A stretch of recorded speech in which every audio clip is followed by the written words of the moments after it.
God bless y'all.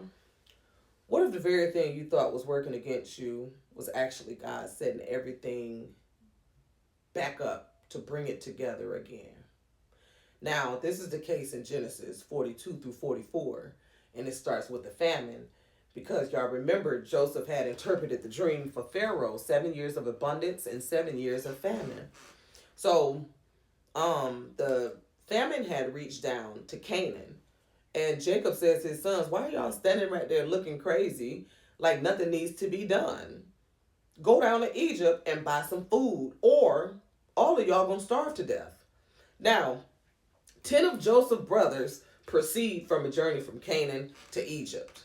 But Benjamin, he stays behind because Jacob is still operating out of fear. He said, "Lest mischief befall upon him." Now, Jacob already believes that Joseph is basically gone, unalive, like gone, and he's not about to risk losing another son. And Benjamin is the youngest son. So now, when the other brothers arrive in Egypt, Joseph is the governor over the land, y'all. And they bow before him with their faces to the earth. And y'all remember that dream that Joseph had that the brothers got so mad about? It came to pass. But the brothers didn't recognize their brother Joseph because the last time they saw him, he was 17, betrayed, rejected, and sold. But on the other hand, Joseph, he recognizes them immediately, but speaks to them roughly and accuses them of being spies. Not because he's trying to get revenge, y'all, but because he's testing them.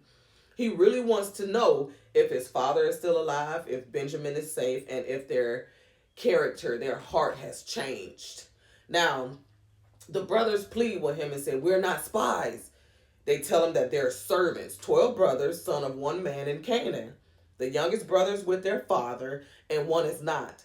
And Joseph, he already knows he's the one that they're talking about when they say one is not.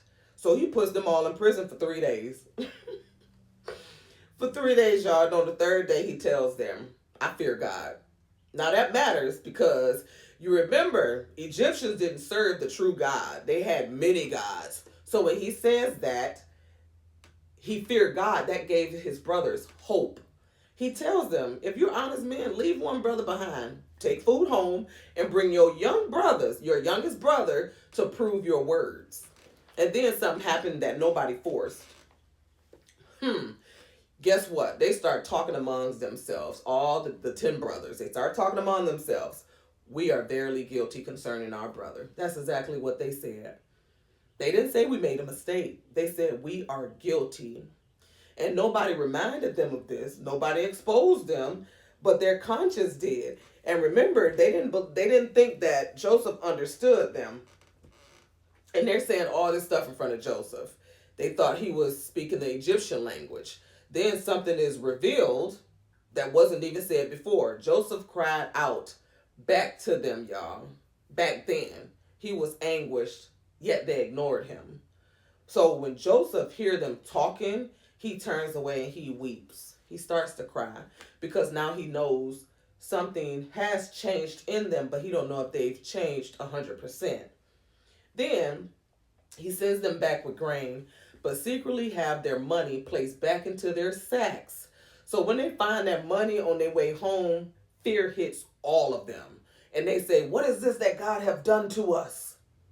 Not Joseph, but God. Because when guilt has been dealt with, everything starts to feel like judgment. Or when it hasn't been dealt with, everything starts to feel like judgment. They go back and they tell Jacob everything, which is their father. And he says, "All these things are against me." But what he doesn't see is Joseph is alive. Simon is preserved. And Benjamin is part of the plan to bring everything back together. But fear sets in and they stay home longer than what they need to stay. Then the famine gets worse. And they have no choice now but to go back. And this time, Judah steps up. Not Reuben, but Judah. Reuben was the oldest son. And then Judah says, "I will be surety for him." Meaning, I take full responsibility for Benjamin. Now that's growth, y'all, because Judah was the main one saying to sell Joseph back then. And now he's willing to stand in the gap for the rest of his brothers. Now, They return back to Egypt, and when Joseph sees Benjamin, his emotions hit him deep, y'all. Not surface emotion, but that gut wrenching emotion to where he had to run off again and weep.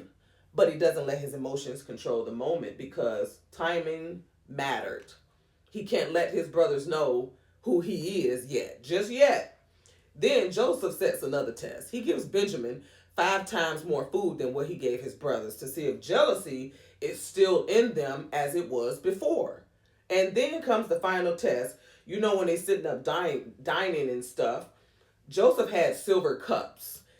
And he told his stewardman to place the silver cup into Benjamin's sack. He sends them on their way, only to have them chased down and accused. Now, this was a setup, yes, but it's all working in for a plan. Now they're back in the same position they were years ago without realizing it. One brother in trouble, and they have the chance to walk away. But this time, y'all, they don't walk away. They stay. Y'all neglected to tell y'all that before he caught up, the stewards, Joseph Stewardmans had caught up with his brothers, that he told them the exact words to say to his brothers. Now, the brothers are so confident that they make this bold, fleshly statement and said, if the cup is found on one of us, that person shall die and the rest of us will become your slaves. And then the cup is found in Benjamin's sack. Now, with this, they are willing to take accountability and they all stand together. Now, when that cup is found, all the brothers, they tear their clothes. Means, what did it say? They rent their clothes. Means they tear it. Is they're in great grief and they're shocked. They changed. Then Judah steps forward and instead of defending himself, he surrenders. He says, God hath found the iniquity of thy servants. He's not talking about the cup, y'all. He's talking about what they did years ago.